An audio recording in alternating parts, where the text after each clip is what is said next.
নমস্কার বন্ধুরা, Bengali food and cookie স্টাইলের আরও একটি নতুন পর্বে আপনাদের সকলকে স্বাগত জানাই। বন্ধুরা, আজকে আমি তৈরি করব হিঙের কচুরি, সঙ্গে থাকছে কষা মাংস। যারা পুরো ভিডিওটা একটু স্কিপ না করে দেখুন, আশা করি আপনাদের খুবই ভালো লাগবে। আর যারা এখনও চ্যানেলটি সাবস্ক্রাইব করেননি, প্লিজ চ্যানেলটি সাবস্ক্রাইব করে সকলের পাশে থাকবেন। তো চলুন আটাটা এখন মেখে নেব। এখানে দেখুন আমি ময়দা নিয়েছি, এর মধ্যে কিছুটা পরিমাণে গমের আটা দিয়ে দিচ্ছি।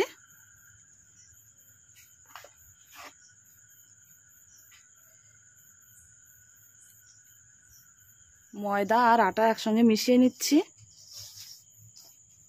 আটাটা মাখিয়ে নেওয়ার জন্য এবারে আমি দিয়ে দিচ্ছি পরিমাণ মতো লবণ, এরই মধ্যে দিয়ে দিচ্ছি কালো জিরে, এখানে নিয়েছি চিনি দিয়ে দেবো। এবারে এর মধ্যে দিয়ে দিচ্ছি সাদা তেল। সব কিছু একসঙ্গে ভালো করে মাখিয়ে নেব। সব কিছু আটার সঙ্গে ভালো করে মিশিয়ে নিয়েছি। এখন অল্প অল্প জল দিয়ে এটা মেখে নেব।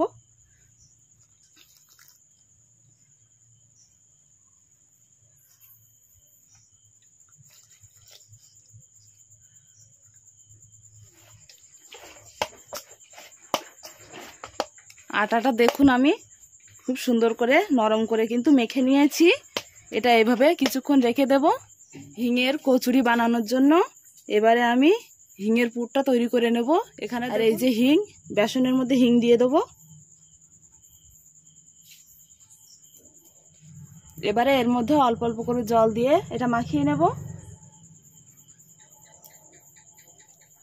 এই যে দেখুন একটা সুন্দর একটা ডো তৈরি করে নিয়েছি, এটা এভাবে রেখে দেব। এবারে আমি মাংসটা রান্না করে নেব। এখানে দেখুন বাটির মধ্যে আমি মাংস নিয়ে নিয়েছি, মাংসটা পরিষ্কার করে ধুয়ে নিয়েছি। এখানে দেখুন আমি শিলনোড়ায় হাতে কিন্তু মশলা সব বেটে নিয়েছি। এখানে নিয়েছি আদা রসুন বাটা, শুকনো লঙ্কা বাটা, জিরা মরিচ বাটা, আর মাংসে দেওয়ার জন্য কিছু আলুও কেটে নিয়েছি। এবারে রান্নাটা শুরু করব। কড়াই বসিয়ে দিয়েছি, এখন দিয়ে দিচ্ছি সর্ষের তেল। তেলটা ভালো করে গরম করে নেব। তেল গরম হয়ে গেছে, তেলের মধ্যে দিয়ে দিচ্ছি তেজপাতা, শুকনো লঙ্কা, দিয়ে দিচ্ছি পেঁয়াজ কুচি। এবারে দিয়ে দিচ্ছি আদা রসুন বাটা। এবারে দিয়ে দিচ্ছি শুকনো লঙ্কা বাটা, দিয়ে দিচ্ছি জিরা মরিচ বাটা। মশলাটা এখন ভালো করে কষিয়ে নেব। মশলাটা দেখুন সুন্দর করে কষিয়ে নিয়েছি। এখন এর মধ্যে আমি দিয়ে দিচ্ছি হলুদ গুঁড়ো। তেলের মধ্যে হলুদ গুঁড়ো দিলে কিন্তু মাংসের কালারটা ভালো আসবে, সেজন্য তেলের মধ্যে হলুদ গুঁড়োটা দিলাম। এবারে মাংসটা দিয়ে দিচ্ছি।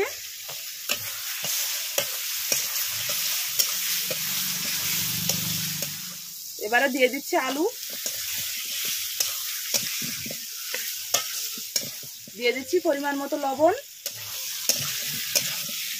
মাংস এবারে একটু সময় নিয়ে কষিয়ে নেব।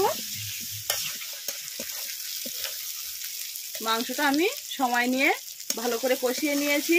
আর দেখুন মাংস থেকে কিন্তু তেল ছেড়ে দিয়েছে। এখন জল দিয়ে দেবো, দিয়ে দিচ্ছি জল।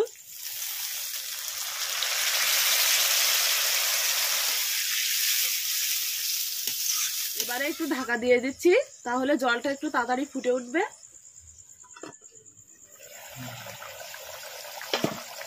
ঢাকা দিয়ে দিয়েছিলাম, দেখুন জলটা খুব সুন্দরভাবে ফুটে গেছে।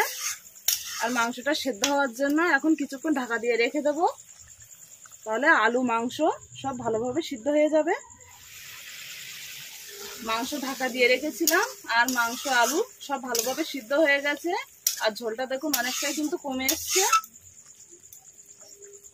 এইভাবে 2-3 মিনিট ফুটিয়ে নেব। মাংসটা 2-3 মিনিট ফুটিয়ে নিয়েছি। এখন সবশেষে দিয়ে দিচ্ছি গরম মশলা বাটা।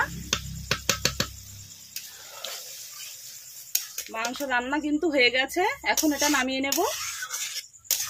এখানে দেখুন মাংস রান্না করা হয়ে গেছে, একটা বাটির মধ্যে নামিয়ে নিয়েছি। মাংসটা তো রান্না করা হয়ে গেছে, এখন হিঙের কচুরিগুলো তৈরি করে নেব। এখন ছোট ছোট করে লেচি কেটে নিচ্ছি, এরকম সাইজের।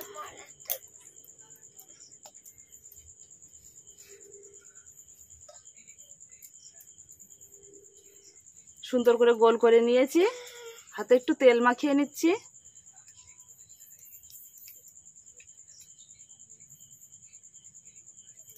তেল মাখিয়ে এর ভেতরটা একটু গোল করে নিয়েছি।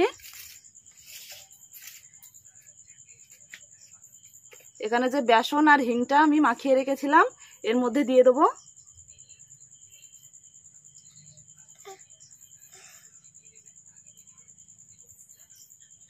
মুখটা বন্ধ করে এইভাবে দেখুন এবার বেলে নেব। এটা দেখুন আমি আরেকটা তৈরি করে নিচ্ছি। হাতে একটু তেল মাখিয়ে নিলেই কিন্তু এটা আর হাতে লেগে যাবে না। এর ভেতরে একটু একটু করে দিয়ে দেবো, দিয়ে মুখটা এভাবে বন্ধ করে দেব।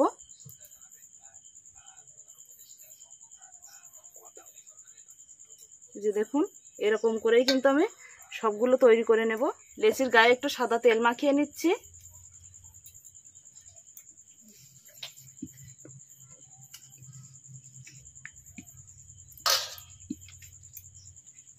দেখুন এরকম করেই আমি সবগুলো বেলে নেব। একটু সাদা তেল মাখিয়ে নিলেই কিন্তু এটা সুন্দর বেলা যাবে।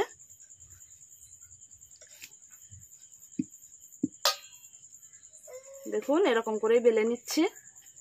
এরকম করেই কিন্তু আমি সবগুলোই বেলে নেব।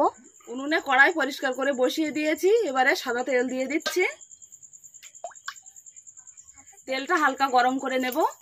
তেল গরম হয়ে গেছে, এখন লুচি ছেড়ে দিচ্ছি তেলের মধ্যে।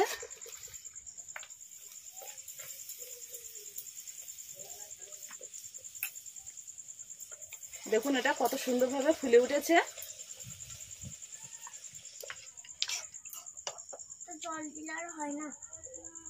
সবগুলো আমি এরকম ভাবে ভেজে নিচ্ছি।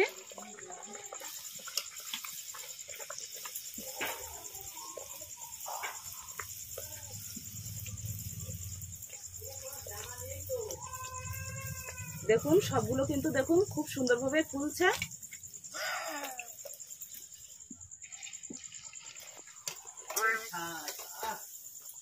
সবগুলো দেখুন আমি এরকম ভাবে ভেজে নিচ্ছি।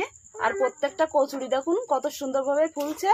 তো সবগুলো আমি এরকম ভাবে ভেজে নেব। দেখুন গরম গরম হিঙের কচুরি আর সাথে কষা মাংস কিন্তু আমার রেডি হয়ে গেছে। দেখুন থালায় কিন্তু সাজিয়ে নিয়েছি। বন্ধুরা দেখুন গরম গরম হিঙের কচুরি আর সাথে কষা মাংস আমি রেডি করে নিয়েছি। আর আজকে এই সম্পূর্ণ ভিডিওটি আপনাদের কেমন লাগলো অবশ্যই কমেন্ট করে জানাবেন। আর যদি ভালো লাগে চ্যানেলটি অবশ্যই সাবস্ক্রাইব করে সকলে পাশে থাকবেন। নমস্কার।